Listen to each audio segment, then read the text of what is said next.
interrogea en disant: que pensez-vous du Christ? De qui est-il le fils? Il lui répondit: de David.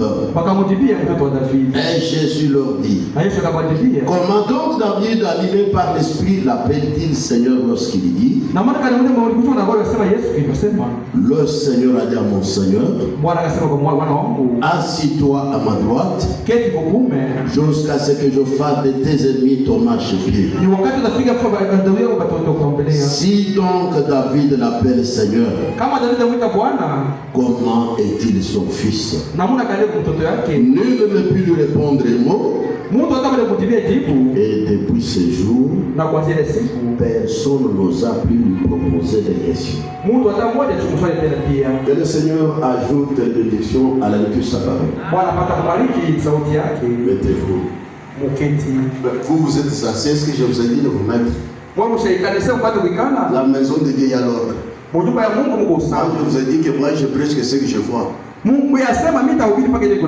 vu lorsque j'ai dit que Dieu ajoute la bénédiction à la lecture de sa parole, les frères étaient en ordre, mais les sœurs étaient déjà assises. Écoutez, tous les esprits maintenant sont soumis à la chair. C'est moi qui commande maintenant. Si je ne vous ai pas dit de vous asseoir, vous vous asseyez comment? C'est comme vous entrerez dans la maison de quelqu'un, il ne vous a pas autorisé de vous asseoir, vous vous raquez. Vraiment, que Dieu nous bénisse. Même les dimanchistes, que Dieu vous bénisse. Écoutez mes bien-aimés, il n'y a rien qu'on peut obtenir sans sacrifice. Si vous ne vous sacrifiez pas, si vous ne sacrifiez pas ce que vous aimez plus, vous ne gagnerez rien. Je veux dire d'abord quelque chose. Dans le sermon, l'Église et sa condition. Je veux dire le paragraphe 6 vers la fin. 5 vers la fin, et puis je veux dire 6 et 7. Écoutez, il y a quelque chose que je vais sauter là-bas. Frère Branham dit: voilà environ 4 ou 5 ans que je suis allé au Canada. Et j'ai d'excellents amis là-bas. Vraiment de très braves gens. Ainsi, ils sont très fidèles pour aller à l'église. Peu importe l'offre qu'il fait, il s'enveloppe d'une couverture. Et sur un traîneau tiré par un cheval, il parcourt une cinquantaine de kilomètres pour se rendre à l'église. Ils traverseront à pied des amoncellements de neige et tout le reste, jeunes et vieux. Ils s'assemblent tous et une famille va chercher l'autre et ils commencent à marcher. C'est ainsi qu'ils se mettent en route. C'est le sacrifice qu'ils font qui fait qu'ils reçoivent tant de la réunion. Écoutez bien mes frères, s'il n'y a pas de sacrifice, vous n'aurez rien. Si vous venez ici avec légèreté, vous sortirez de la manière que vous êtes venu. Or, nous savons que personne ne vient devant Jésus et rentrer de la manière qu'il était venu. S'il vient malade, il rentre guéri. S'il vient avec un problème, il rentre avec la solution. Sur base de quoi? Sur base de son sacrifice. Écoutez bien, Dieu n'est pas notre grand-père. Croyez-vous cela? Je vous ai dit que ça c'est une maison de correction. Regardez. Quand il n'y a pas de sacrifice, on ne retire pas grand chose de la réunion. Il faut vraiment vous y mettre et faire quelque chose qui fait très mal. Faire quelque chose qui vous fait très mal. Maintenant, frère, c'est quoi cette chose-là?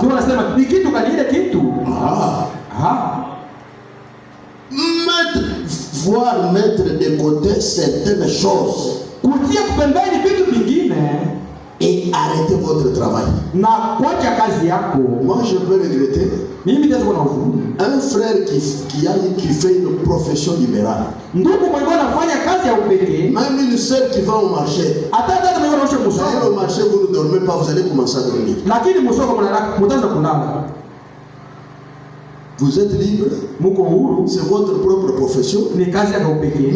Mercredi vous ne venez pas à l'église. Siku ya tatu uko kanisa. Vendredi, vous ne venez pas à l'église. Dimanche, vous venez comme un catholique vient parce que c'est un devoir. Chaque dimanche, on doit aller à l'église. Écoutez-moi. Dieu nous traite de la manière que nous les traitons. Il est sérieux avec celui qui est sérieux. Et le pervers, il le traite selon sa perversité. Ça, on ne dit pas amen. Vous attendez quand je vais parler de la colonne de feu, là vous allez sauter. Écoutez, frère Branham dit, cette colonne de feu est un signe. Mais derrière ce signe, il y a eu une foi. Le problème aujourd'hui, les gens apprécient le signe, mais ils ne veulent pas écouter et vivre la voix qui est sortie derrière le signe. Vous devez sacrifier votre temps. Sacrifier votre travail. Je ne dis pas aux frères qui sont soumis au patron. Mais il leur donnera quand même raison. Aussi, c'est la parole de Dieu. Toi, tu as une profession libérale. Tu vas au marché. Tu as une pharmacie. Tu es motard. Mais mercredi, on ne te voit pas à l'église. Nous allons regretter votre foi. Frère, on ne fait pas des aventures dans les choses de Dieu. Il y a que que Dieu bénisse mon pasteur. Encouragez-moi avec les amens parce que je sais que si je veux dire aujourd'hui, on ne dira pas la même là-bas. Je ne suis pas venu pour vous plaire. Je suis venu pour qu'il y ait un changement en vous. Écoutez. Votre travail et faire ceci ou cela afin de pouvoir aller à l'église et montrer à Dieu que vous l'aimez. Et lorsque vous faites un sacrifice pour y aller, c'est alors que vous en retirez quelque chose. Comment vous pouvez dire que vous aimez Dieu, mais le mercredi vous ne venez pas à l'église? Le vendredi vous n'êtes pas là, mais vous venez seulement dimanche. Est-ce que si vous mangez une seule fois par semaine, dans la chair, c'est ce que vous avez une bonne santé. Dans la préparation du sermon, Frère Branham dit, il y avait un monsieur qui venait de croire. Mais lorsqu'il a croisé son ami en cours de route, son ami lui a dit, ah mon frère, comment ça va? Il a dit un peu bien, un peu mal. Pourquoi un peu bien, un peu mal? Depuis que j'ai cru, il y a deux chiens en moi. Un chien noir, un chien blanc. Mais ces chiens-là sont toujours en conflit. Son ami lui a dit, lequel de ces chiens gagne? Il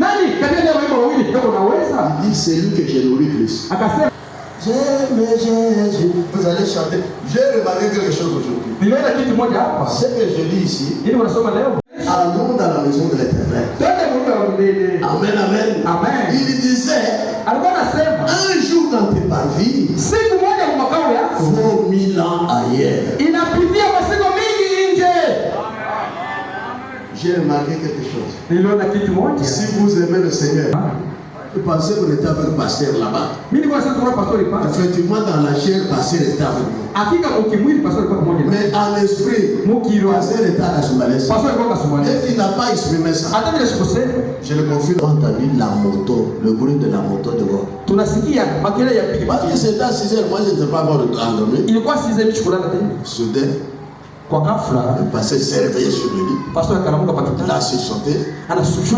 Il prie. Anaomba. Il sort directement. Anatoka pale pale. Écoutez maintenant. Pendant que le pasteur partait, les enfants disaient, maman, Yambi, écoutez maintenant. Ce n'est pas pasteur qui a dit Yambi. Maman pasteur dit, pasteur ouais toi. Vous comprenez qu'ils étaient dans une même profondeur. Amen, amen. Si on aime le Seigneur, on est dans une même profondeur. Est-ce que vous comprenez ce que je dis? Écoutez, mais quelque chose qui vous est donné sans sacrifice. Billy. Je pense que je n'ai rien reçu quand j'étais enfant. Maman avait l'habitude d'acheter peut-être un cornet de bonbons et nous recevions une petite trompette à faire là, ou un petit pistolet en capsule ou autre chose.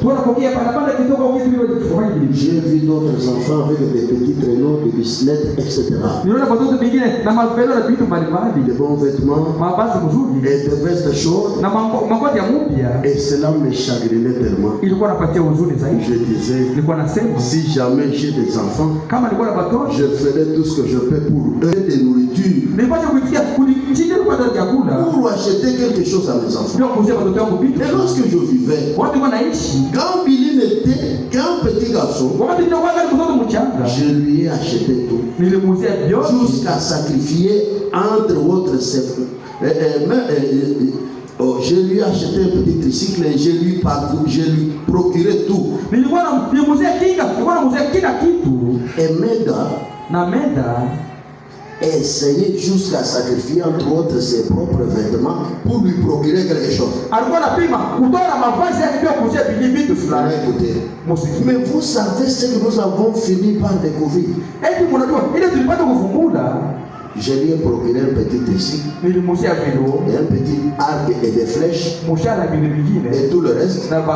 Et je l'ai trouvé avec un cuillère ou un bâton au fond du jardin. Il quelque part.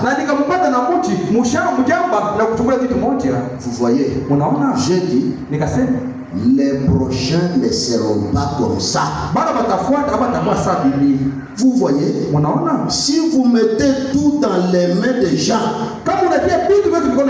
ils n'en veulent pas. Ce doit être quelque chose auquel on fait un sacrifice. Que Dieu vous bénisse. Vous devez vous sacrifier pour gagner quelque chose. Mais vous ne vous sacrifiez pas pour les choses de Dieu. Et le salut est ainsi.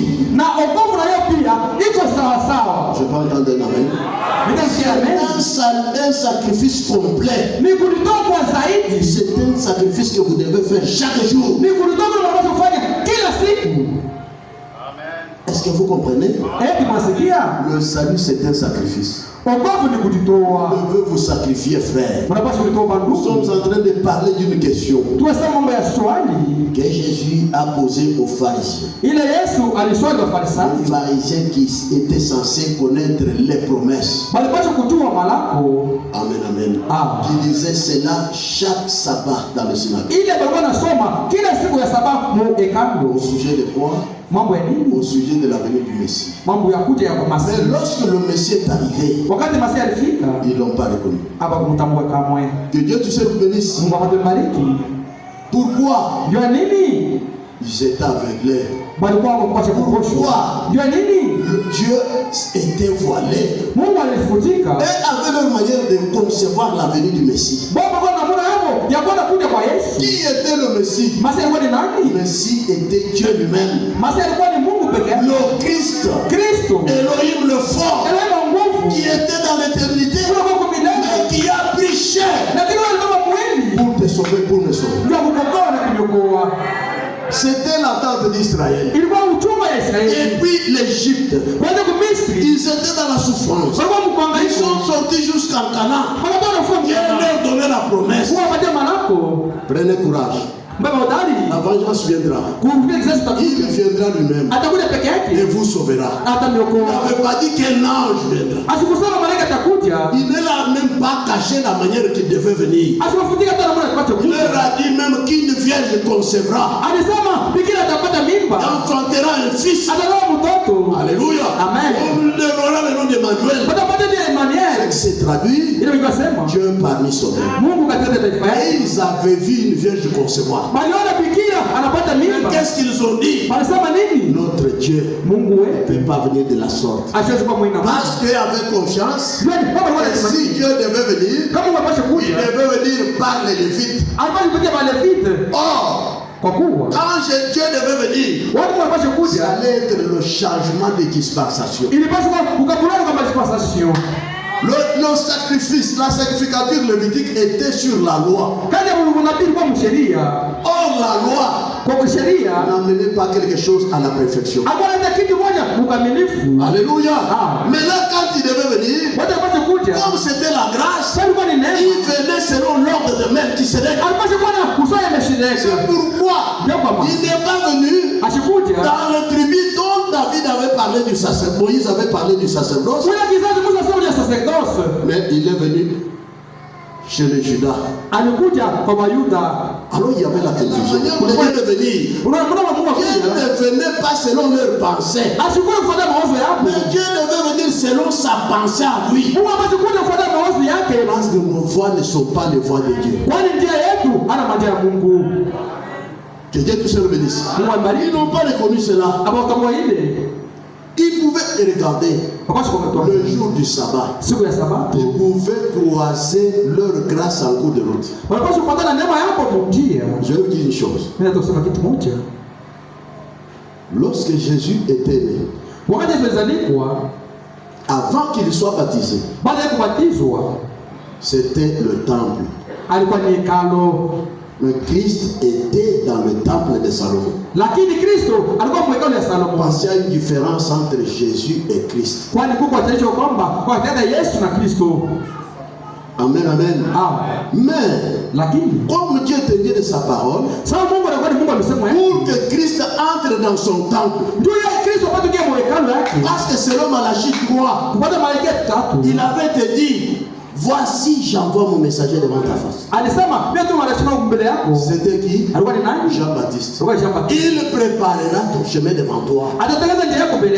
La voie qui quitte dans le désert. Et soudain, entrera dans son temple le Seigneur que vous désirez.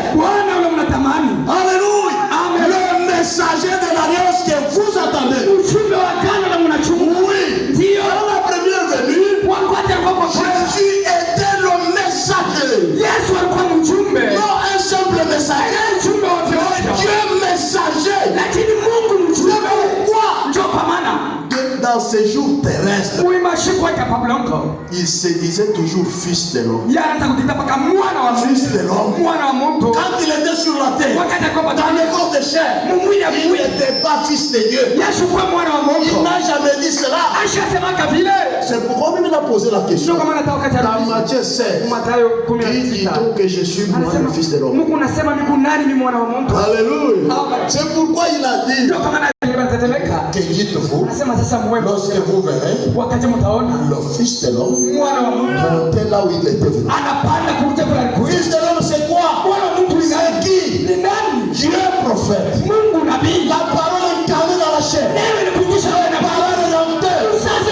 Jésus sur la terre, il avait un âge. Il avait son âge et son message. Et le message de Jésus était différent du message de Moïse. C'est pourquoi quand il a dit, si vous ne mangez pas ma chair, si vous ne buvez pas mon sang, au temps de Moïse, manger la chair, par le sang, c'était la mort. Mais du temps de Jésus, qui était mort, du temps de Moïse, c'était la vie. Si vous voulez avoir la vie, la chair inabidi ukule et mwili boire le sang. na ukunywe damu. Tu veux dire ça, bénédiction? Mungu akubariki. Regardez, Mwangalieni, il était devant eux. alikuwa mbele yao. Jean avait dit, Yohana alisema soudain entrera dans son temple. kwa ghafla atenge mwekano Le Seigneur que vous cherchez. Bwana ule mnatafuta. Mtume wa agano ule mnatafuta. Mais Jésus, Lakini Yesu il était l'accomplissement de la loi des prophètes. alikuwa utimilifu wa masheria ya unabii. Comme il n'était pas encore baptisé, Vile alikuwa shabatizwa, Christ n'avait pas tabernaclé. Kristo ashikwe. Parce que selon la loi de l'Ancien Testament, Sababu kufuatana na sheria ya agano la chaque kale, sacrifice, sadaka yote pour qu'il soit sacrifié, juu itolewe il fallait qu'on le lave. ilifaa baioshe. Jésus n'était pas seulement sacrifice, Yesu ashikwe kwa il sadaka, était aussi sacrificateur. na yeye alikuwa mkoani. Selon la loi, Na kufuatana na sheria, tout sacrificateur, mkoani wote pour entrer en service, sio kuingia mkazi. fallait d'abord qu'il soit lavé, Alikuwa shibele kuoshwa qu'on le vêtisse banamfuika et qu'on le oigne. na banampaka mafuta. Alléluia. Amen. C'est ainsi que Ndio vile kusema un jour, siku moja Jésus marchait Yesu anaanza kutembea vers le Jourdain. kuni Yordani. Que Dieu du ciel bénisse. Amen. Arrivé vers le Jourdain, Kufika kuni Yordani, il y a des gars de gens là-bas. anaangalia wani kule. Tout le monde était ici. Watu wote walikuja. Comme au Jourdain, Sasa kuni Yordani. personne n'a vu Jésus. Na Mungu atamwashikona Yesu. C'est pourquoi, Ndio kwa maana pour que tu connaisses quelque chose, kusudi ujue kitu fulani il faut qu'il y ait quelqu'un inafaa kuwe mtu pour te le montrer. ndio kukushotea ndio. Alléluia. Amen.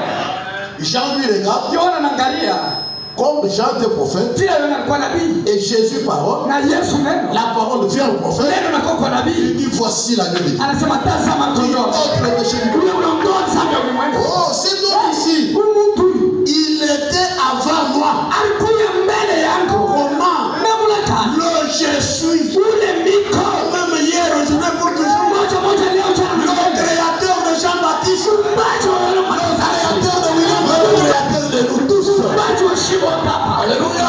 Amen. Regardez. Mwangalieni. Il arrive là-bas, Anafika kule jusque dans l'eau. mumaito. Jean dit non. Yohana anasema hapana. Toi, baptise-moi. Wewe unibatize mimi. Si c'était nous, Kama ilikuwa ni shii.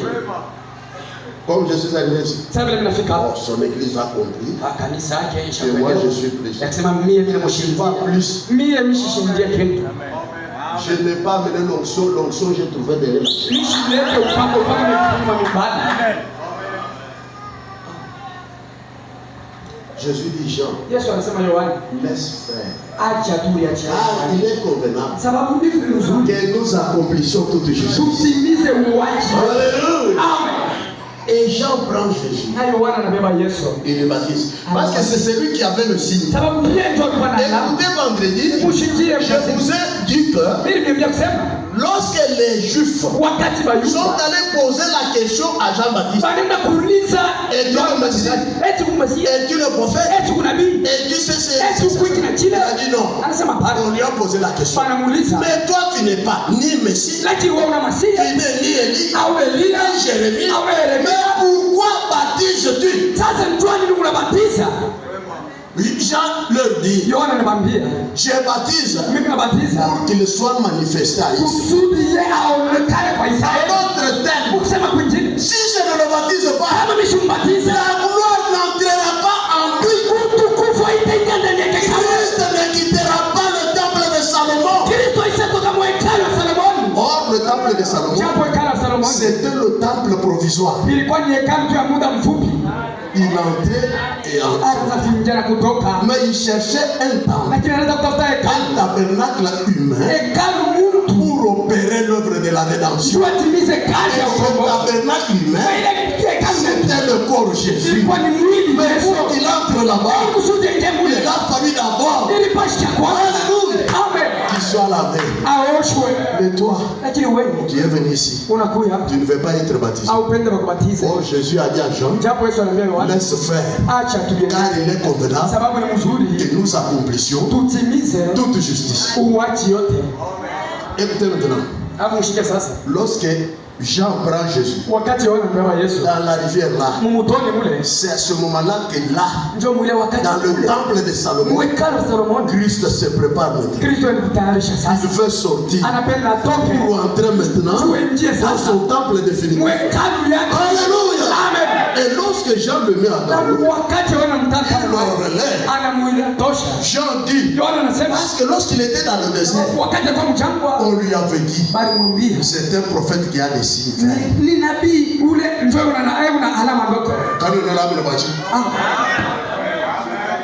C'est un prophète qui voit le signe.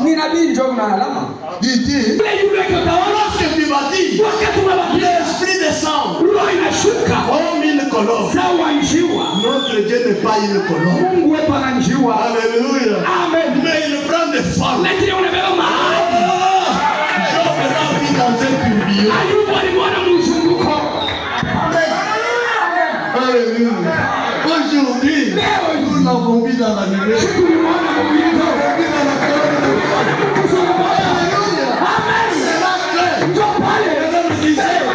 La colonne de feu n'est pas Dieu. Mais Dieu est dans la colonne de feu.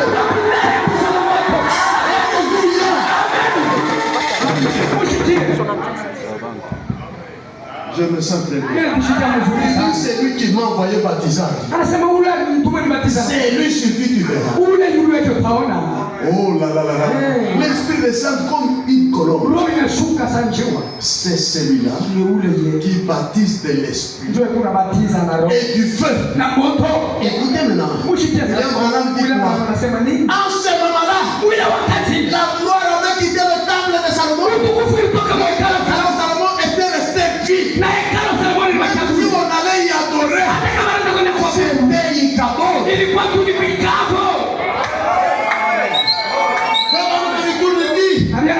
C'est ce jour-là où il y a eu mariage entre le ciel et la terre. C'est ce jour-là où le Dieu du ciel est devenu un homme. Maintenant toi, par les dénominations ici, et tes écouteurs, vous les branamistes, vous adorez l'homme. Comment ça t'enlève? Moi j'adore l'homme. L'homme que j'adore, ce n'est pas Branham. Branham n'était pas la croix pour moi. L'homme que j'adore, Jésus-Christ.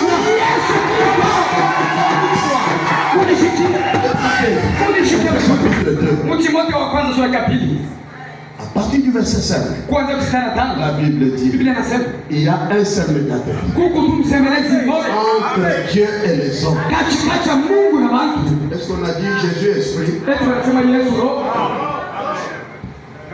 Jésus oiseau. Jésus porc. Mais Jésus homme. Toi, selon la rédemption, la loi. Alléluia. Oh, si quelqu'un perdait son héritage, c'était son proche parent. Il devrait racheter la propriété de son frère. Alléluia. Mais regardez. Adam qui avait péché, il était un homme. La chair de ses éléments. Or, la loi exigeait pour racheter, on doit être juste, digne. C'est-à-dire quoi? Avoir un sang pur, un sang qui convenait. Or, tout ce qui venait de la lignée d'Adam avait s'ensuivi. C'est pourquoi même Jean au ciel convenait. C'est pourquoi même William Branham ne convient pas. Je te dis, le sang de Jésus-Christ ne perd jamais sa valeur. Le sang de Jésus-Christ jusqu'à ce matin a la valeur. Il fallait que cet homme-là, il a un sang pur, qu'il soit un homme riche. Oh, nous sommes 50. Il dit écoute, Est-ce que je mange la chair de taureau? Eti mimi nakulia mwili ya ng'ombe. Boirai-je le sang de bouc? Eti mimi nakunywa damu ya Est-ce que nyama. si j'ai faim, Eti kama mimi c'est à toi que je vais demander? wewe ndio nitalomba vyakula. Toutes choses m'appartiennent. Vitu vyote vinangu. Le ciel, la terre, Dunia toute la terre chini ya dunia m'appartient. ni yangu mimi. Oh, on cherchait Bale ndo tafuta. quelqu'un qui était riche. Mungu na komta. Jésus a des banques partout. Yesu ana mabanki fashio. Vous manquez d'avoir quelque chose. Unakosa kupata kitu. Parce que dans l'une des banques de Jésus, vous n'avez pas quelque chose que vous avez. Ni jumu mabanki yote ya Yesu hauna kitu fulani kile sasa. Dans la Bible, toi tu pars à la banque. Mkusema tu mzuri wao ndako. Moi, Jésus veut réclamer l'argent. Oh, mimi nakwambia makuta. Tu n'as même pas un contrat. Au nataka konti kule. Tu n'as même pas l'argent. Na yeye makuta ona nayo mule. Tu vas sortir là-bas. Utatosha On uta. va te dire que tu es qui? Ndio nasema batakwambia kuna nani? Savez-vous que vous êtes des voleurs? Unaweza mkubamuishi asubuhi. Amen. Que Dieu te bénisse. Amen. Un jour, Siku moja. pour voir que c'était un homme riche. Ndio kwa sema Il y mtajiri. avait des banques partout. Akana mabanki fashi yote. On veut le dire. Alikuwa kumwambia Vous devez payer les. unapaswa kulipa palaka. Le regarde Simon Pierre. Hana ngara Simon Petero. Dis Simon, Anasema Simon, lève-toi. shimama. Prends ton hameçon. Beba lebani yako. On n'avait pas pris quelqu'un d'autre. Aba kubebe mtu. On a pris Simon Pierre parce que c'est lui qui savait pécher. Baba Simon Petero ndiye ndio kulopola.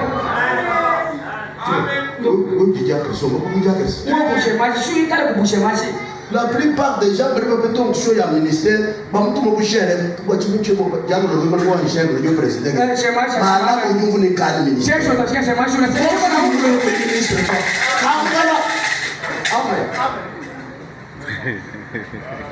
Simon va vite à la source. Même là à la source. Moi, je connais tous les poissons qui sont dans la mer. Je connais même le poisson qui a avalé l'argent. Je regrette, frère. Quand tu vois que quand tu as des clients, chaque fois les clients chez toi, ce n'est pas tes efforts.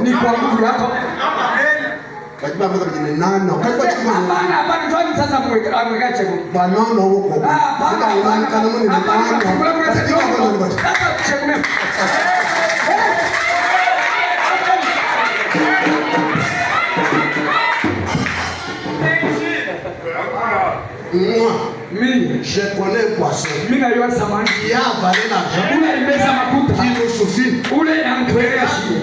Je vais le conduire à ton hameçon. Les clients, c'est Dieu qui les conduit chez toi.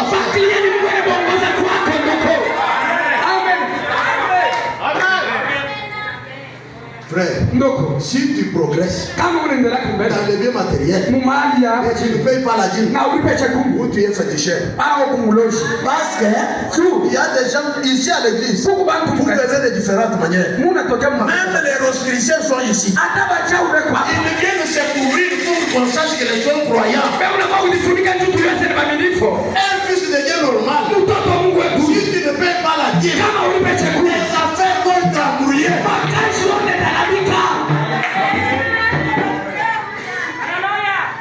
Je vais le conduire à ton hameçon. Tu vas l'attraper et tu sors l'argent. Et dans cet argent-là, paye d'abord la dîme.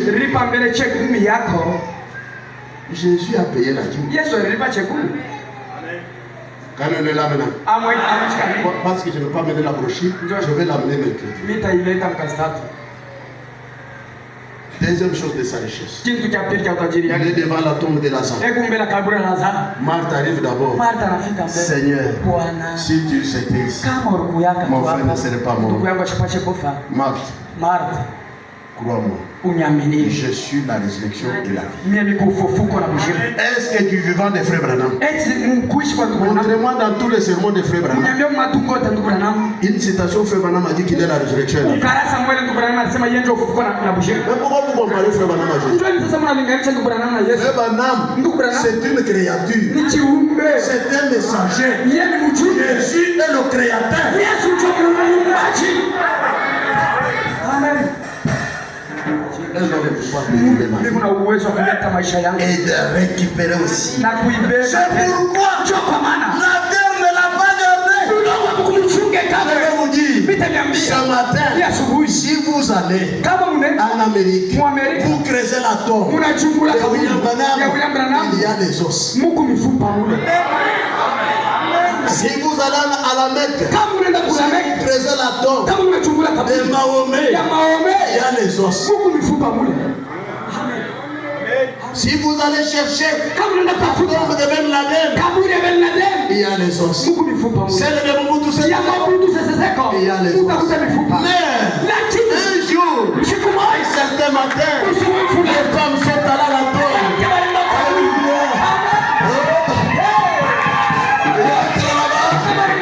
Lorsqu'elles rentrent dans la tombe, première chose, elles ont vu le sceau qui scellait la tombe de notre Seigneur était brisé. Et elles ont, dans la prédication, peut-être vous n'avez pas encore remarqué l'homme habillé en blanc là. C'est sont précipités dans la tombe. Entrant dans la tombe, et non, rien dit. Il n'y a que des linges. Il n'y a que des linges. Et lorsqu'elles sortent, l'homme leur dit, femme, pourquoi cherchez-vous l'homme vivant? Il y a une tombe aujourd'hui dans laquelle il y a de ces trous. C'est la tombe de Jésus. C'est pourquoi Abraham dit que toutes les religions du monde, il y a que Christ.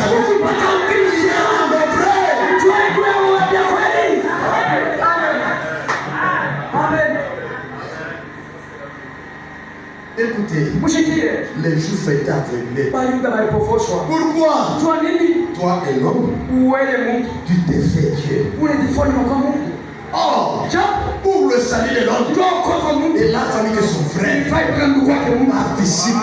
C'est pourquoi, comme au ciel, personne ne te dit. Mais Jéhovah était là. Jéhovah était ici. Les anges étaient là. Les anges étaient des esprits. C'est là que William Branham dit, les anges ne sont pas nos frères. Alléluia. Les anges ne sont pas nos frères. C'est pourquoi qui est connaissant cela, il ne peut pas t'envoyer un ange pour tes frères. S'il envoie un ange, il n'aura pas pitié.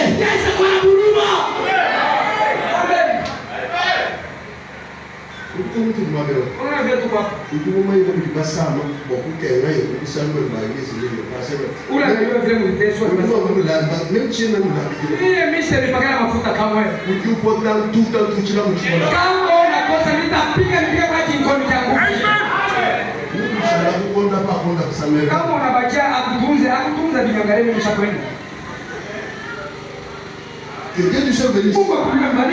Les anges ne sont pas les frères. C'est pourquoi au ciel, abandon total. Sur la terre, l'homme de la terre était fainéant. Job dit, l'homme né de la femme. Il n'y a rien de bon. Pourquoi espère en Dieu. Pourquoi quand tu viens dans l'église, si vous savez cela, il n'y aurait pas de division dans l'église. Parce que tu ne sais pas celui qui t'entraîne là, qu'est-ce qu'il a comme motif. Je vais vous demander, c'est si votre mari meurt, tu n'as pas le mal de chanter, on va passer la terre. Bon, moi, vous dites, passer là, vous nous tenez là. Et vous dites, oui, vous pouvez changer les terres. Moi, si vous voulez les terres, tu ne chantes pas. Écoutez, c'est si votre mari meurt, même si vous plairez, vous plairez. Nous allons venir à la tombe. On lit cette scène ici. Avant vous plairez. Et les mains vraiment sont morts. C'est Dada. Si vous dites, mais nous voulons on va prendre maintenant le Seigneur, ton mari, qui va m'aider. Si on sort cette parole-là, même si elle a pas vu par lui, si tu as même le congé de la terre, vous allez où? Que Dieu te le bénisse. Mon frère, ma soeur, il y a quelqu'un qui t'accompagne dans la porte.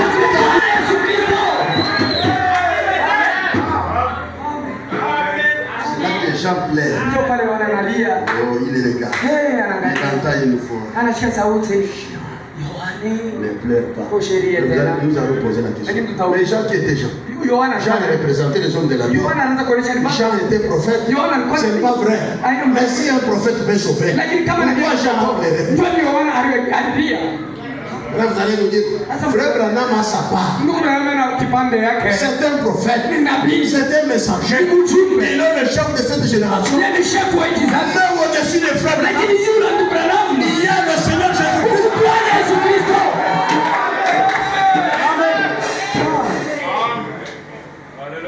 Jean ne plaît pas. Car le lion de la tribu de Juda, le rejeton de David, il a prévalu. Il fut trouvé digne de prendre le livre, de le regarder. Oh. Jean, quand il a regardé, au lieu de voir le lion, il a vu un agneau. Ton frère, un prophète est nécessaire. Pourquoi un agneau? D'où venait-il? Il commence par dire le problème qui s'habille ne concerne pas le lion. Le lion, c'est un juge. Quand il descend, finit la grâce, c'est la condamnation. Alléluia. Mais pourquoi un agneau? L'agneau, c'est le sacrificateur, c'est le médiateur, c'est l'intercesseur. D'où venait-il? Il venait de l'éternité, ensanglanté. C'est pourquoi nous ne sommes pas sauvés aujourd'hui. Je monte encore. Nous ne sommes pas sauvés à la croix. C'est la manifestation. Le sang s'était fait à l'éternité.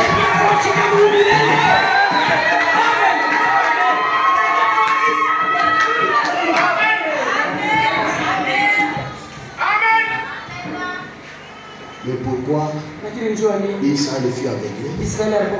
C'est pour Israël le rejette.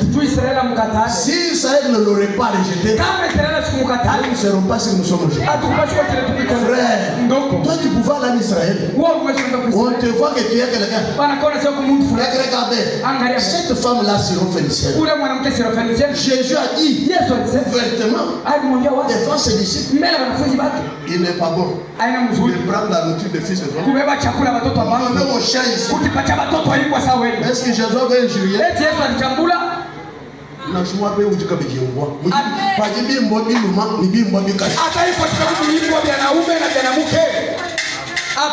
Ça veut dire quoi? Par manque de l'esprit, tu deviens un homme animal. Ce que nous différencie des animaux, c'est l'âme qui est en nous. Et l'âme, c'est l'habitation de l'esprit. Si tu n'as pas le Saint-Esprit, tu n'es pas différent d'un chien. Vous ne voyez pas une femme, c'est elle qui est grasse. Elle porte un habit serré avec ses bras cassés. Comment ça marche? Maintenant écoutez, frère Branham dit, si tu veux comprendre que ton mari est encore un chien ou une chèvre, n'est pas encore délivré, dis-lui Clément. Clément, regarde. Regarde, il va regarder. Ouais, on s'achète. Loué soit Alléluia. Alléluia. Pourquoi tu regardes? Deuxième chose, si tu vois ton mari, pour comprendre qu'il ne boit plus, il est racheté. Prenez même un coca. Prenez un verre. Restez devant ce Dieu. Observez-le ici.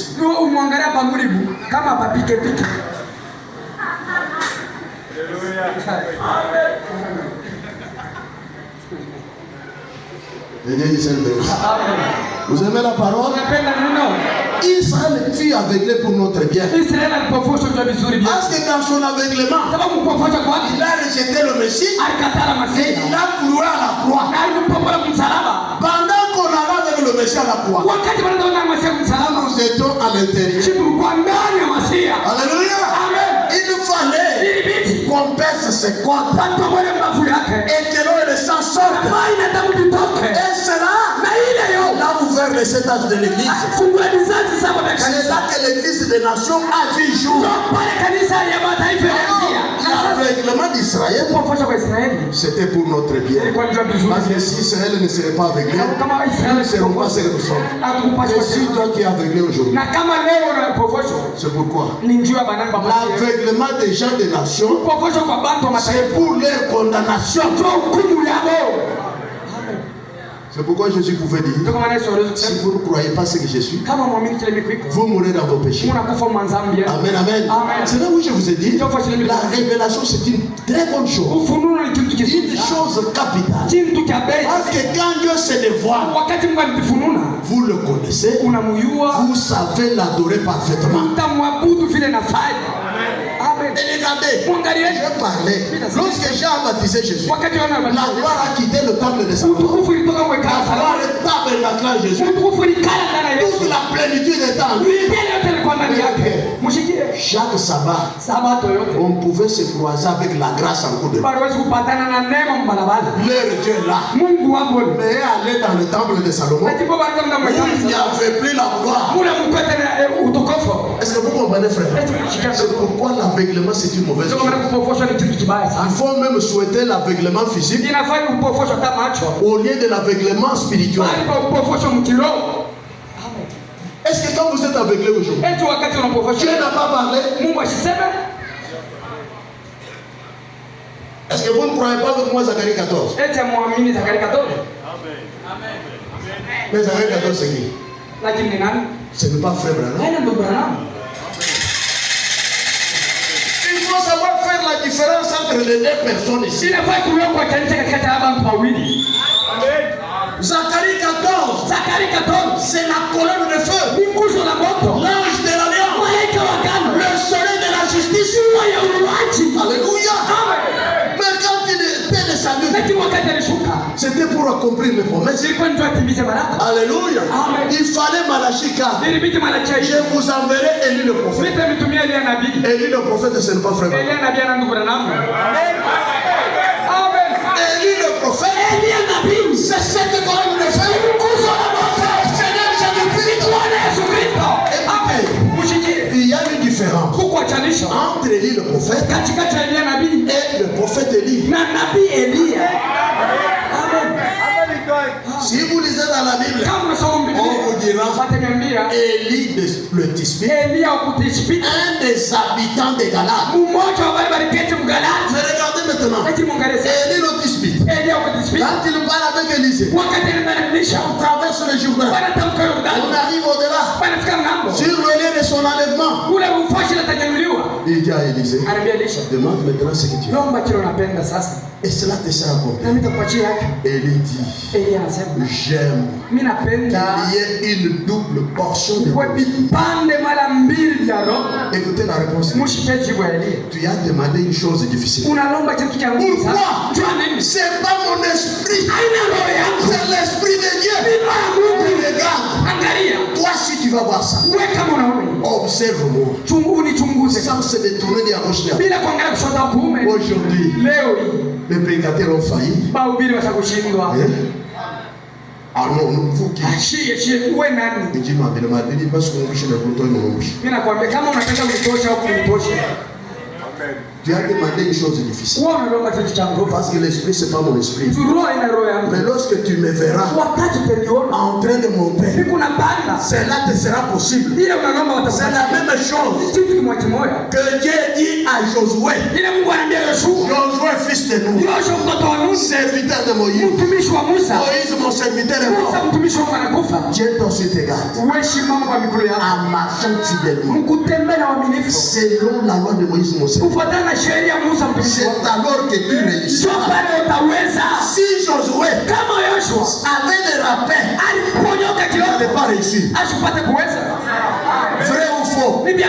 Si Élisée n'avait pas regardé exactement Élie, comment il montait, il regardait à gauche, il regardait à droite, il n'aurait pas la robe. Regardez Élie, c'est quoi? Rester fidèle au message.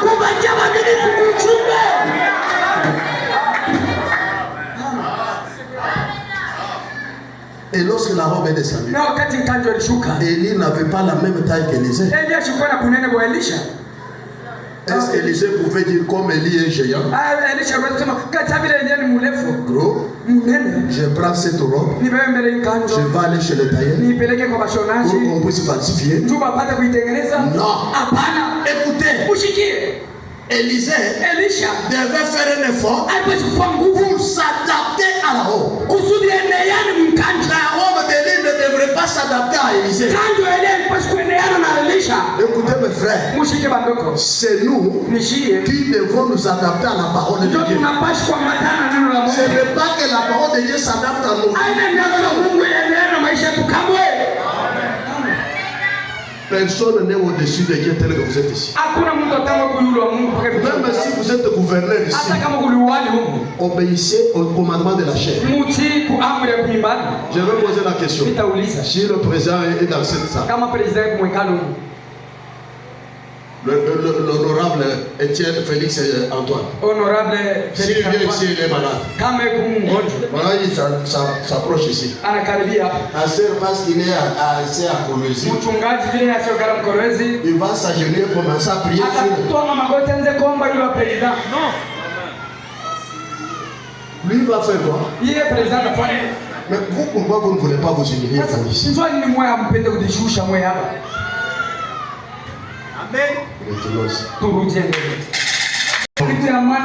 Dans la vie d'un adorateur, si on ne croit pas ça, on ne peut pas faire des progrès. Que ça soit dans le matériel, que ça soit en toutes choses. Et comment on doit croire? Parce que pour croire à Dieu, il faut d'abord que Dieu se révèle en toi. Nous verrons dans la Bible.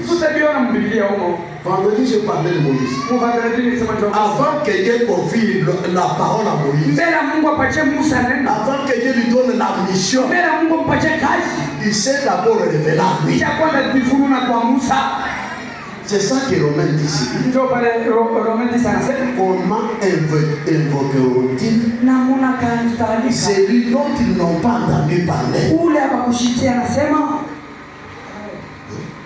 Parce que pour invoquer quelqu'un, il faut que vous ayez entendu parler de ce quelqu'un-là. Et comment entendront-ils s'il n'y aurait pas des envoyés? Que Dieu soit béni. Écoutez un peu. Dieu parlé pour que Dieu parle à Moïse. Il fallait d'abord que Dieu se fasse connaître. Il fallait qu'il se révèle. Se dévoile. Parce que si Dieu se révèle dans ta vie, tu as une expérience. Et personne ne peut te détacher de cette expérience. Si Dieu se révèle en toi, tu connaîtras exactement sa voix.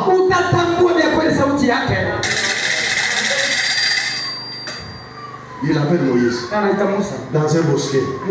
Cette même colonne de feu. Le Dieu du surnaturel. Moïse, n'approche pas. Ôte tes sandales. Il commence pour dire: je suis le Dieu d'Abraham, le Dieu d'Isaac, le Dieu d'Israël. J'ai écouté la souffrance de mon peuple. Je me suis souvenu de ma promesse. Dieu c'est un Dieu de promesses. Si vous ne connaissez pas vos promesses, vous ne recevez rien. La promesse que j'avais faite à Abraham, que ta postérité est en captivité pendant 400 ans. Mais moi l'Éternel, je la sauverai de ma main puissante. Quelle était la main puissante? Est-ce que Dieu a ouvert le ciel et la main est descendue? La main puissante c'était qui? Mkono ulikuwa ndani ya uwezo. Dieu sans l'homme il ne fait rien. Mungu bila Mungu hafanya kitu. C'est pourquoi même ici, si vous ne reconnaissez pas votre pasteur ici, kama mtambua mchungaji wenu huyu, écoutez, mshikie. Parce qu'il y a chez nous là, Sababu kwetu kule on a toujours dit, tunasema papa, tu m'appelles papa. unaniita baba. Parce que quand il y a à la rivière, il y a, oui, tu ne sais pas comment traverser, il y a des pirogues. Quand tu es au-delà, même un petit enfant comme ça, tu l'appelles papa. Tu profites pour qu'il traverse pour te prendre. Parce que maintenant, quand il te prend, tu as traversé, maintenant il te réclame l'argent. Peut-être tu as donné l'argent dont un seul numéro n'est pas là. Et il dit, mais tu commences à dire, petit. C'est pourquoi frère Manan dit, j'aurais préféré vivre avec un soulard plutôt qu'un hypocrite. Parce qu'un hypocrite, c'est difficile de le déchiffrer. Un soulard, on connaît que c'est un soulard, on prie pour lui, Dieu va le livrer. Mais toi, tu viens ici, si tu du côté de cette, si une jeune fille à l'onction du mariage, même si elle n'est pas née d'une forme, elle sera la première à venir à l'église. Elle va mettre les chaises, elle va torchonner, elle va me faire. Mungu amenibariki watoto wa Mungu. Vous allez dire une fille de Dieu. Vous l'apprenez à la maison.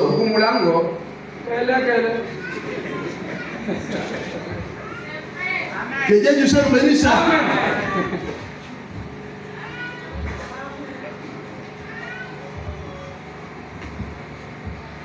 Regardez, Moïse a compris la voix. Il a vu, il a connu celui qui lui a parlé. Et lorsque maintenant il était devant Pharaon, il ne pouvait pas trembler quel que soit l'épouvantail. Parce qu'il avait l'expérience de celui en qui il avait cru. Regardez Jean. Nous sommes du chapitre 1er. Pour que Dieu envoie Jean.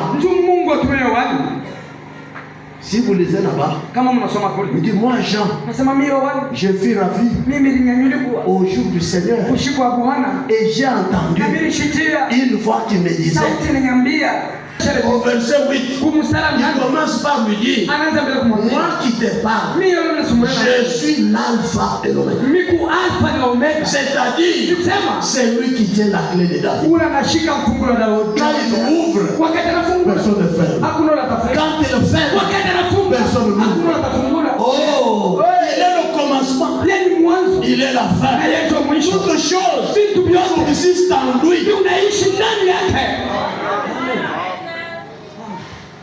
C'est là maintenant qu'il dit, ce que tu vois, ce que tu entends, écris-les et envoie-les aux sept églises. Même quand Jean a écrit, il était convaincu de celui qui lui disait d'écrire. Alléluia. Et quand il écrit, quand il y a une autre voix, maintenant il dit, maintenant ça, écrit. Je vais vous demander pourquoi il a dit de ne pas écrire. Écoutez, les choses cachées sont pour Dieu. Les révélés sont pour nous et pour nos enfants. Et Dieu ne dit pas tout à ses prophètes. Vous ne dites pas même. C'est la vérité. L'exemple dans la Bible, cette femme-là dont l'enfant était mort, jusque devant le prophète, le prophète dit, pour voir, je vois comme c'est le triste, mais Dieu m'a caché.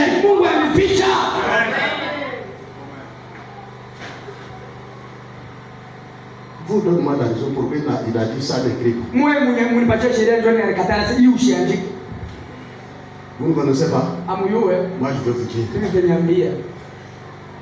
Parce que toute cette Bible, c'est écrit en symbole.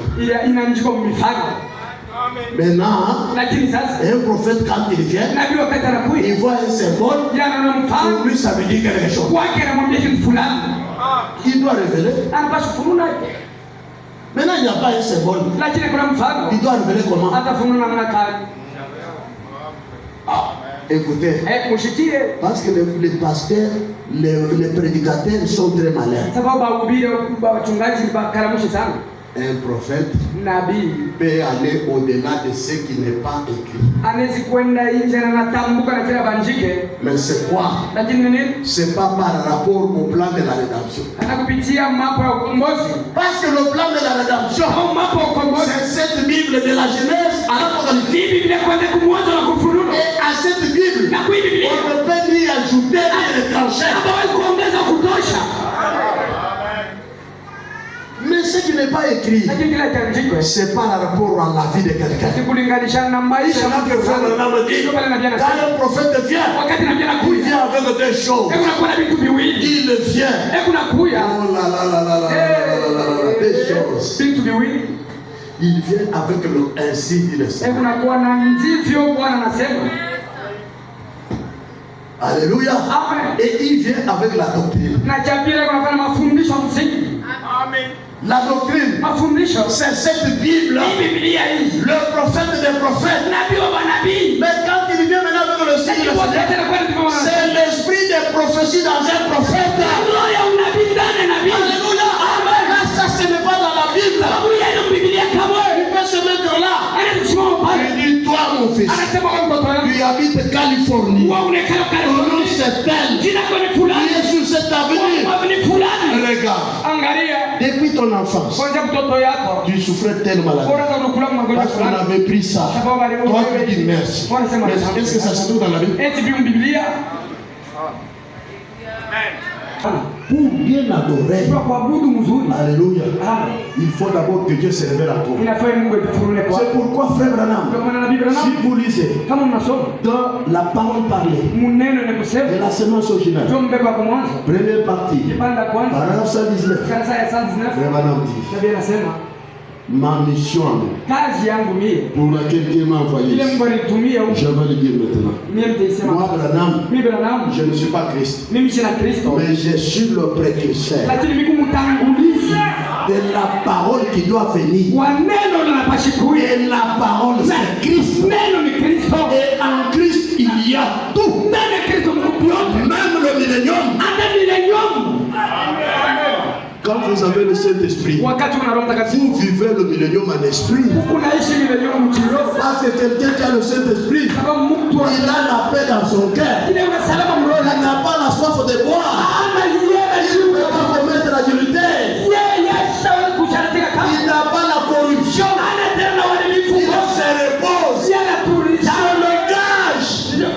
C'est le gage du millénium physique. Alléluia. Et en Christ, il y a les bénédictions matérielles. Si vous voulez avoir les enfants, les enfants ne sont pas chez ton ancêtre. Les enfants ne sont pas chez ta grand-mère.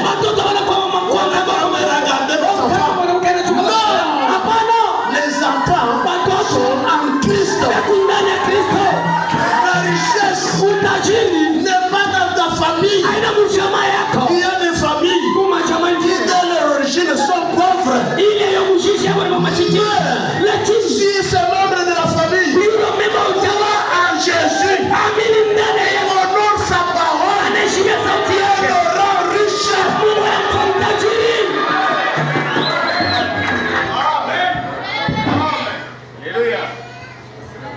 En Christ, il y a la guérison. Ma soeur, oh, m'a dit, je ne mets pas au point. Je vais aller voir un moufoum. Un moufoum. Le diable ne crée pas. C'est le diable, il n'y a pas l'original. Le diable pervertit. Le diable imite. Celui qui a des enfants, c'est Christ.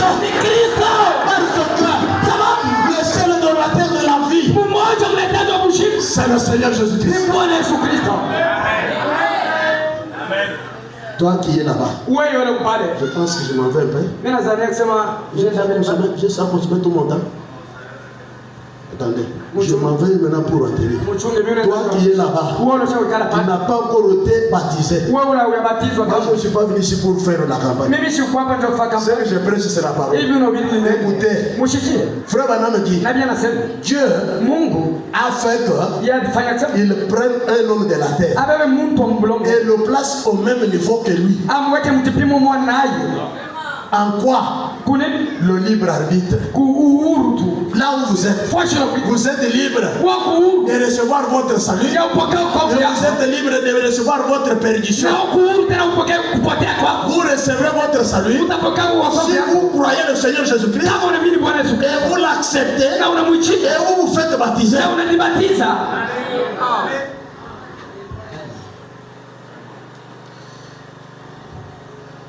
Que Dieu te serve bénisse. C'est pourquoi, comme en Christ il y a toutes choses, il faut pouvoir discerner le lieu de l'adoration. C'est là où il y a le secret. Si nous lisons dans Deutéronome 12, je pense à partir du premier verset. Dieu avait dit aux enfants d'Israël, écoutez, vous sortez de l'Égypte, vous allez en route vers Canaan. Mais regardez, partout où vous allez passer, il y aura des peuples. Ces peuples-là ont leur Dieu. Amen. Mais vous, quand vous entrez dans ces pays-là, ne vous associez pas avec ces gens. Détruisez leur haut lieu. Détruisez leurs hôtels. Mais vous, quand vous avez votre offrande, quand vous avez votre dîme, cherchez à découvrir l'endroit où l'Éternel, votre Dieu, a choisi pour y faire résider son nom. Il insiste. Il dit, n'allez pas adorer dans n'importe quelle porte. Mais cherchez parmi vos tribus une seule porte dans laquelle Dieu a placé son nom.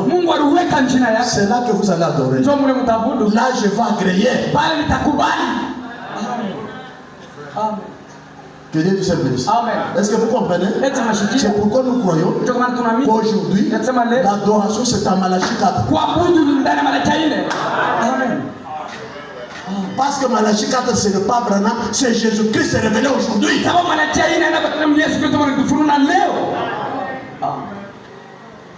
Israël était chargé seulement là-bas. Adorer à un autre endroit, c'était une adoration vaine. Comme le révérend l'a dit ici. L'adoration vaine, c'est quelle adoration? C'est une adoration qui est faite en dehors de la voie tracée par Dieu. Je veux vous dire, mes frères, Dieu a tracé une voie pour chaque chose. Comme j'ai parlé vendredi, il y a une voie pour le salut. Pour le salut, c'est croire le Seigneur Jésus-Christ comme votre sauveur personnel et être baptisé dans l'eau. Et si vous êtes repenti bien, c'est la voie même pour le Saint-Esprit. Maintenant, quand vous avez le Saint-Esprit, ce n'est pas fini. Le Saint-Esprit, vous l'avez. Vous êtes éternel. Vous irez dans l'enlèvement. Ce n'est pas vrai. Mais sur la terre, il faut porter les habits. Il faut travailler. Il faut manger. Il faut épouser une femme. Tout le monde, frère. Puis Dieu la voit parce que le Saint-Esprit va te donner la femme. Répondez-moi. Les Saint-Esprit, nous sommes dans l'âge où les seins s'ouvrent comme ça. Tu cherches les foufous, allez, les seins s'ouvrent, allez, les seins tombent, tu prends. Et là, il y a une voie pour réussir dans la vie, pour gagner l'argent. La voie maintenant, vous commencez par travailler. Et le travail que vous faites, vous payez les dîmes et les offrandes. Et vous, frère, mais Dieu ne nous conçoit. Moi, parce que l'enfant, pas du tout, nous comme les têtes, moi, nous sommes chinois. Quand tu es chemin à Louis, pas du tout, quand tu moi, la n'a jamais comme elle va le trouver le monde toi. Dieu est le monde piqué. Toi, que tu veux la place à je dis du seul ministre. Vous devez soutenir, non? On n'a pas cherché à Michel, c'est bien. Muntu ni pasteur, muntu liye mulo atibi pomulu na pasteur ngeno farmi. Muntu na pasteur achakwa achakuvara mzuri pasteur achifanya mzuri. Wenda jamana. Anasema mimi ngena kabla shiraka. Wewe ngibito. Qui a l'Android là-bas? Ni nani l'Android kule? Cherchez un peu. Le Seigneur te dit ta foi t'a sauvé. Mutafute mbele tungo ya jina imani yako inakokoa. Du 11 avril 1954. Ya hii mwaka mtumishi anataya. Quand tu cherches, tu trouves, tu me dis. Écoutez, la voix pour faire fonctionner l'église. Pour que l'église hausse sa situation financière. C'est que l'église, les croyants versent les dîmes. Frère, où est l'écriture? Lisez-moi, paragraphe 8 à 10.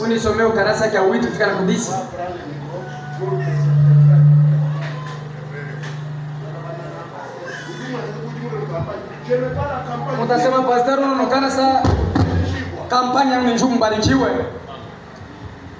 Nous sommes au point 8. Que Dieu soit avec vous. J'espère que j'ai essayé. Et je remercie une fois de plus chacun de vous. J'ai essayé de dire combien j'apprécie cela. Je ne peux pas y arriver. Que le Saint-Esprit dise à chacun de vous ce que je pense dans mon cœur. Je pense. Ils me l'ont dit. Je crois qu'on a prélevé une petite offrande.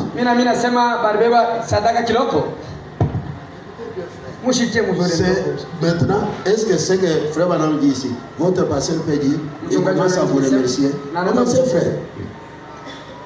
Je pense, ils me l'ont dit. Je crois qu'on a prélevé une petite offrande d'amour pour moi. Pour qui? Pour Frère Branham, leur pasteur. Continuez. Il ne fallait pas faire cela. Mais je suis un pauvre homme. Je n'ai rien comme bien de ce monde. C'est la vérité. Tout ce que j'ai ce soir, c'est une petite maison construite là-bas. Frère Mort m'avait fait le plan. Et il voulait la construire lui-même. J'ai laissé les gens la construire à partir d'une offrande. De quoi? À partir d'une offrande. Pas vous. À partir de quoi? Cette offrande venait d'où? On a construit une maison pour pasteur Branham. Continuez, frère. Attends, je vois, il y a quelque chose qui m'amène de dire. Moi, je viens dans des moments comme ça. Nous prêchons ici. Quand un visiteur arrive, le pasteur ici peut être calme. C'est pas ça. Libre et tranquille. C'est pas ça. Tranquille à quoi? Parce que quand il est à la chair, c'est prive d'autre chose. Ce n'est pas vrai. Est-ce que vous cher? Karibu na bibi yake sijui la anapaswa kupata kama balwanza. Unalala chini njoo atafuta. C'est pas vrai. Maintenant quand je viens comme ça, c'est un homme. Il a l'eau, il a le sang. Il a aussi servir avec sa femme. C'est pas ça. Ma frère, non, non. Il n'y a pas de tout la loi de populaire. Pinja mtu jereshi ndo mkashenda. Sasa hebu furana bibi yake. Njino ambia kana nungeze chini. Mimi nimeambia mtu nipika au kunyandama. Amen. Soma. Bon, si tu te la donnes populaire. Bon, si ta. Montre moi une chambre pour moi. Il ça. Quand il passe dans célibataire. Même pas mon pasteur, un pasteur célibataire, vous commencez à dire ah non, un pasteur célibataire, vous cherchez des problèmes, c'est pas ça. J'ai dit, c'est pas ça. Maintenant, pasteur est marié. Moi, je suis venu. Il est gêné quand il prêchait. Il était loin de sa femme. J'arrive, cette même souffrance continue. Non, mais pas moi. Je vais dire, maman, pasteur est où? Anna, mon. Bibi mchungaji kwake. Anna. Anatoka. Na shida togo de komba. Unima kwa papa kimbo to. Unima kwa kwanza. Ese mundu mwenga mwipa. Ampinye passer yego tontamana bimutondo mema kaya jimula mabula njo lala. Wewe mpinje upeta chetos. Ale bisa frère. Soma ngoko. Même si vous dites qu'aujourd'hui, avec le frère, c'est pas hata kama mnasema leo aishi hapa funge masakrisha, wewe soma mbele. Je l'ai laissé les gens la construire à partir d'une offrande. Je ne l'ai pas gardé pour moi. Après que je l'ai considéré, je me suis dit, ce n'est pas juste. Aucun Branham n'a eu une maison. Nous sommes tous des vagabonds, des voyageurs. J'ai dit, ce n'est pas juste que moi je possède ceci. Cela est donné par des gens malades. Et s'il m'arrivait quelque chose, vous êtes aussi pris par cette parole ici. Ça m'intéresse aussi. Mais vous tremblez pourquoi?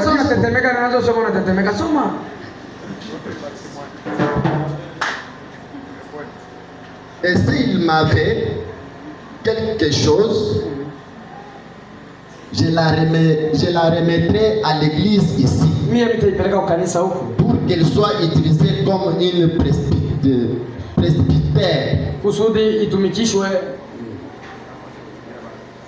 Et pour que cela ne soit pas ma propriété à moi. Le tabernacle au croisement de la 8e avenue et la rue appartient à l'église. On pourrait m'en faire sortir un matin si on le désirait. Mes chers frères et mettez-vous debout, vous êtes ministre. Lisez ces histoires ici. Frère et maman, vous ne me faites rien. Même si vous dites aujourd'hui que j'arrête, mais je vous dis la vérité. Paragraphe combien? 9. Mais quelqu'un m'a offert une voiture. Quelqu'un m'a offert une voiture. Aje mon frère. Chunga beji nuko bya njini muko lo nyabi sabato ukawa kan. Njini muko mambo kumaka sandu mwe o passer ke mbele ken na machine to. Passer lo kumaka sana. Muchungaje wewe pinyoro lo lo na ya Yesu. Wewe na makema.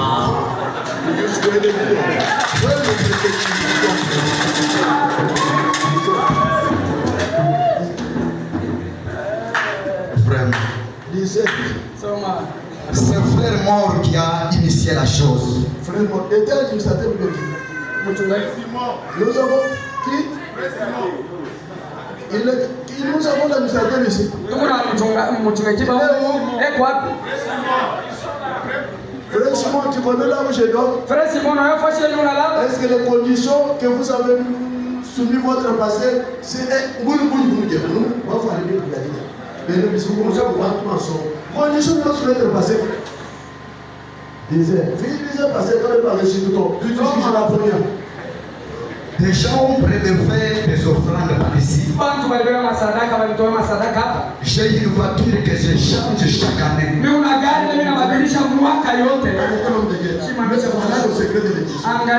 Si vous voulez être béni, mettez votre passé dans les bonnes conditions. Vous dites, les voitures du coucher, c'est pour nous. Si Dieu nous donne le Saint-Esprit, comment il peut nous refuser de prendre notre voiture? Vous avez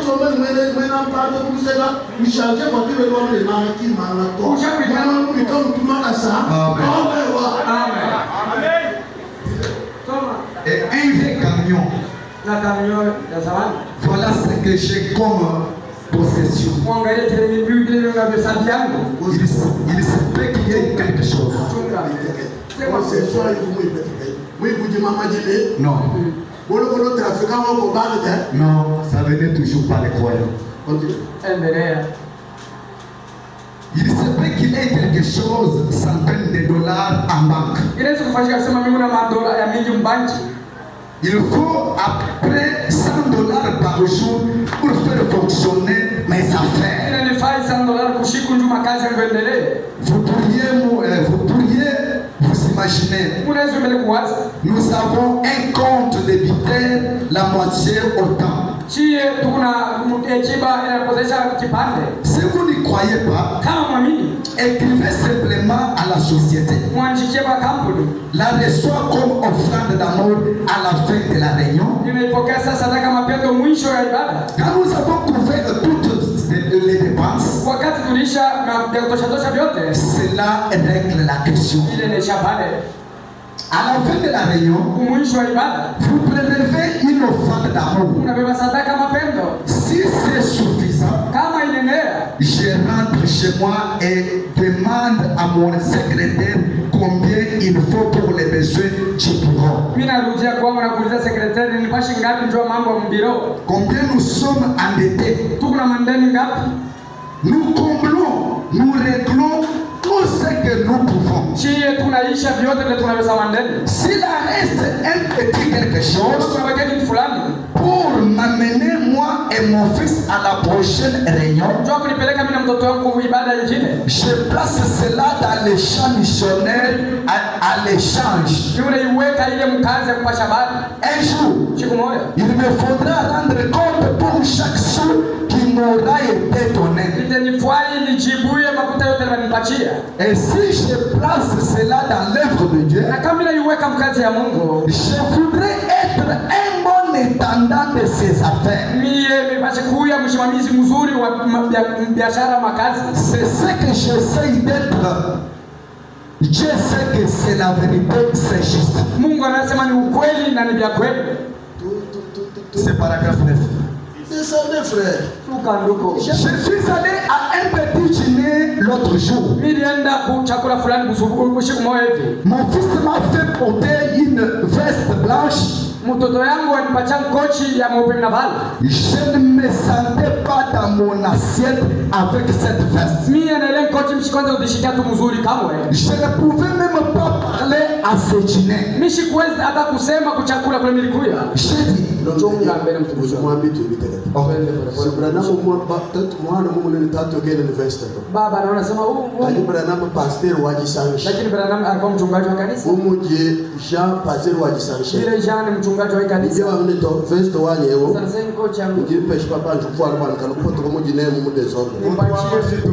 baba yangu ndio ashitoke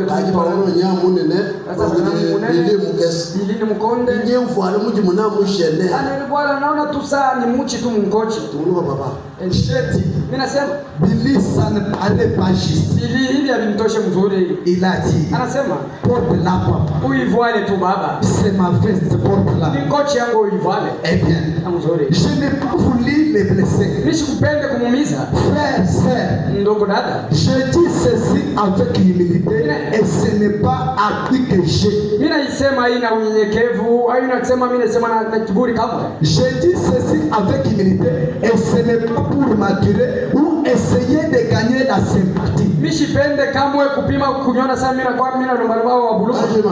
Mimi banyebi hapa nipa sasa. Hapa mimi mchungaji profeta. Mimi na mimi na kwa kana mwe ambile kwa nsambi anabelesha. Mimi na mimi kwa nsambi yebu kubelesha. Injibi anene draw kuje bitu bia. C'est pas vrai. Ye kana ni tabai. Amen. Ndugu frère. Endelea ndugu. Les habits que j'ai, ce sont les gens qui me l'offrent. Attendez, je suis allé dans une église où j'ai demandé Une église, tous les croyants, personne ne connaissait la taille de son pasteur. Je suis descendu pour demander même la pointure. Il n'y a pas personne. Qui sont censés vêtir et nourrir le pasteur? Répondez-moi vous. Le banane. Que Dieu vous bénisse.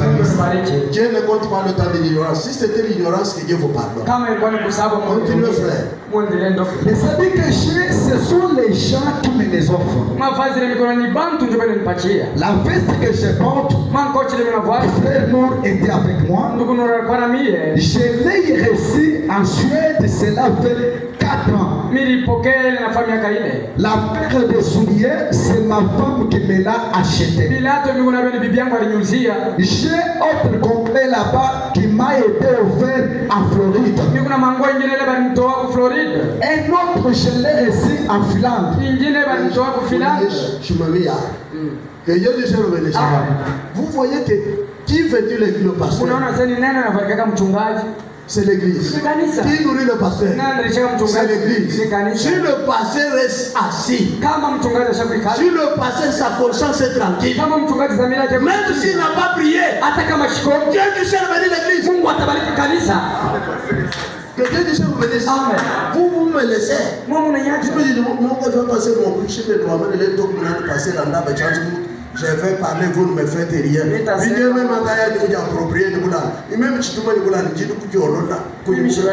maman passé le disait, vous n'y a la moussalo par mon manquoise. Puis il y a même pas trop qui vient de tomber. Je vais passer le Dieu sur Patoga, pas passer dans le grille d'Angelo Bane, pas ma mère, maman passer le.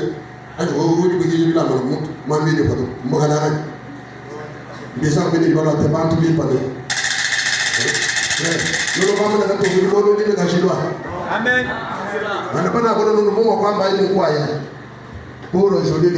Amen.